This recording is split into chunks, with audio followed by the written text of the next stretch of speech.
Mazmur pasal yang pertama ayat 1 sampai yang ketiga yang baru saja kita baca tadi, saudara, di mana ternyata, saudaraku, ada kebahagiaan yang kita peroleh.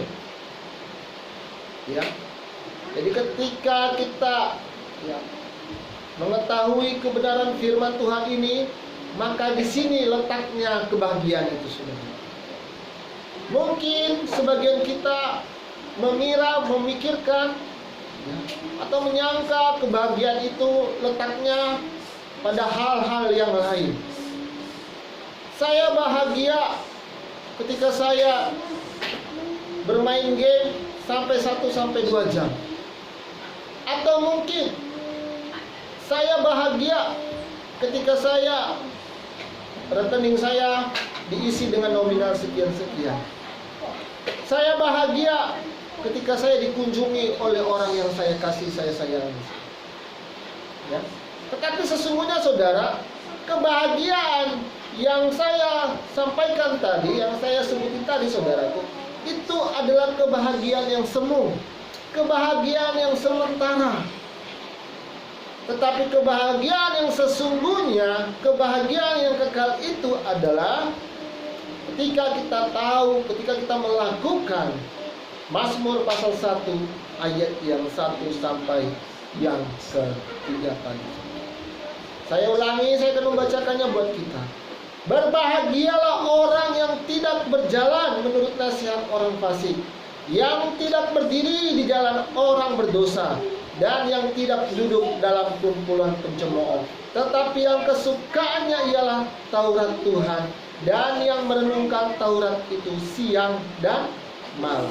Jadi, saudaraku, orang yang berbahagia itu sesungguhnya adalah orang yang menyukai yang namanya firman Tuhan. Orang yang senang dengan dengar firman Tuhan. Orang yang senang datang beribadah kepada Tuhan. Ya. Kita memasuki yang namanya new normal, saudara. Keadaan saat ini bukan main-main, saudara. Keadaan yang sangat-sangat sulit, saudara. Beberapa hari yang lalu, saudara, saya WA-an sama Pak RT di Pagira ini.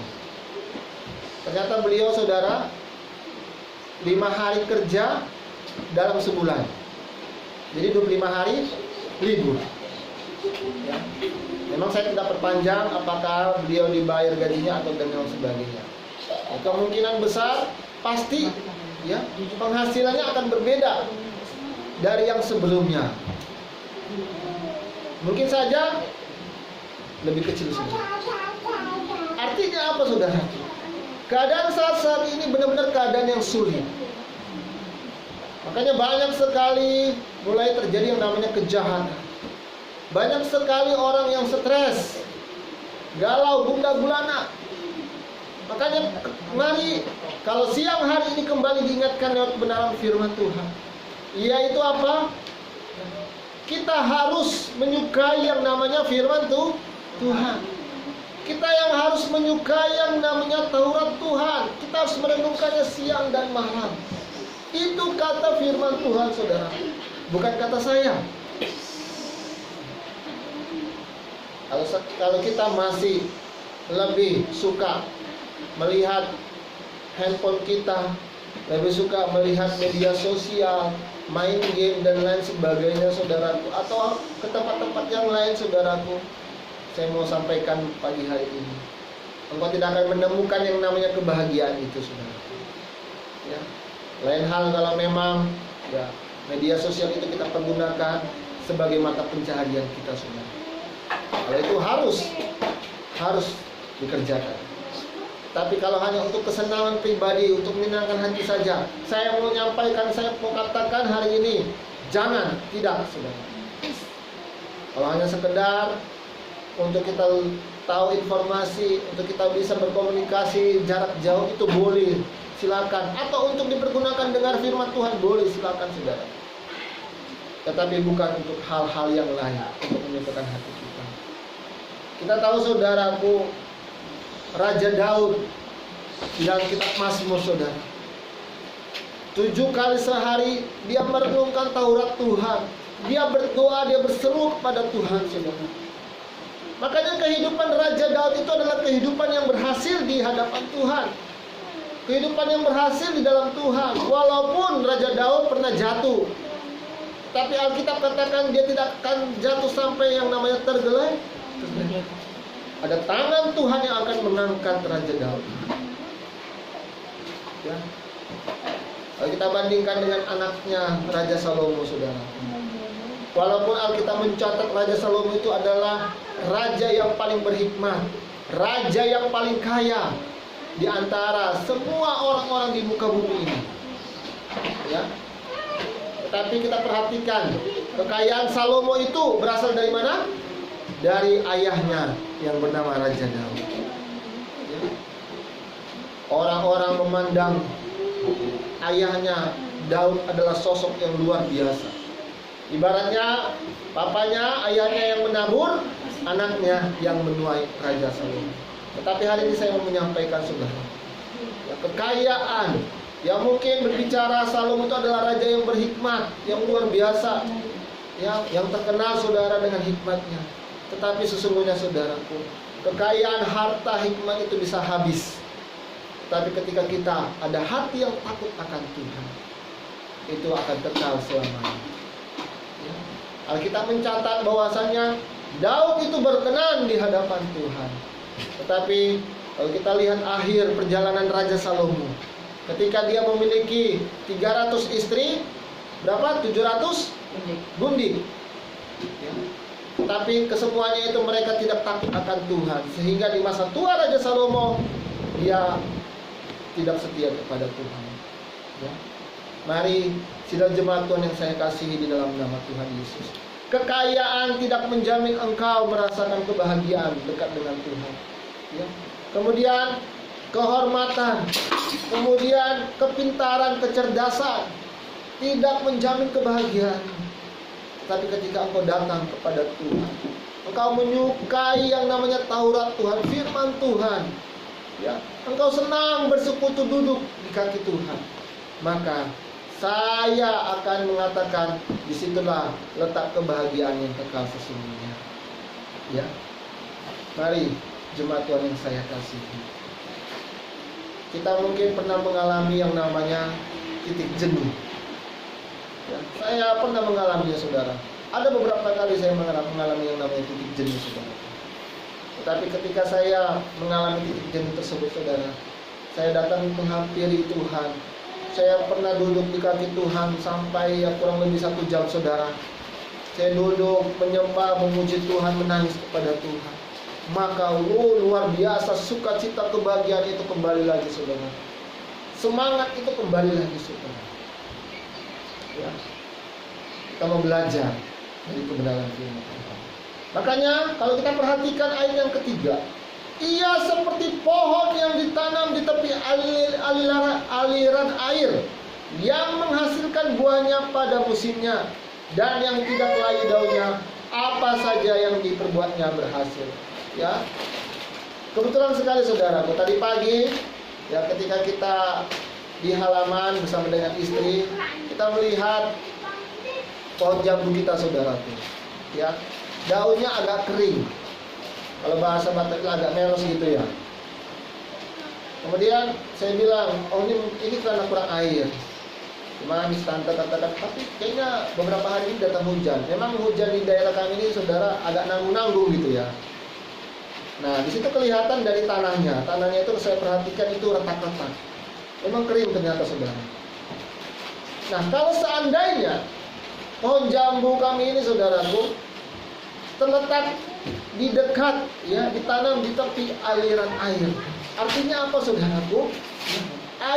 Asupan air selalu ada di pohon tersebut.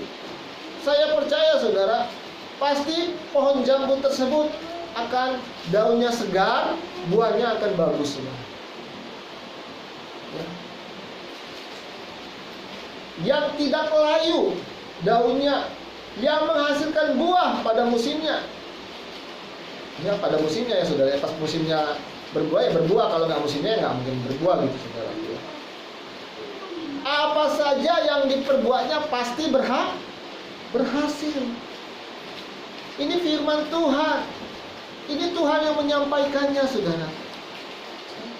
Jadi kalau kita merasa sepertinya kok apa saja yang saya perbuat sepertinya nggak berhasil ini ya, sepertinya kurang maksimal gitu ya, mari kita koreksi diri. Kita koreksi diri. Dan koreksi diri dari firman Tuhan ini coba kita renungkan. Di mana letak kesalahannya? Ya. Jika kita renungkan, kita berdoa kepada Tuhan, Tuhan, ya, saya mau lebih dekat lagi kepadamu Tuhan. Saya mau lebih lagi datang kepadamu Tuhan. Ya. Mari sidang jemaat Tuhan, prioritaskanlah Tuhan dalam hidupmu. Maka ada kebahagiaan yang luar biasa yang kau dapatkan. Bukan dari hal-hal yang lain, saudara. Sama seperti Raja Daud, saudara. Raja Daud itu, saudara, saya ingin menyampaikan, saudara, bahwasanya di dalam semua apa yang menjadi ya aktivitasnya, semua apa yang menjadi pekerjaannya, karena seorang raja itu, saudara, ya, pekerjaannya yaitu mempertahankan kerajaannya dari musuh-musuhnya.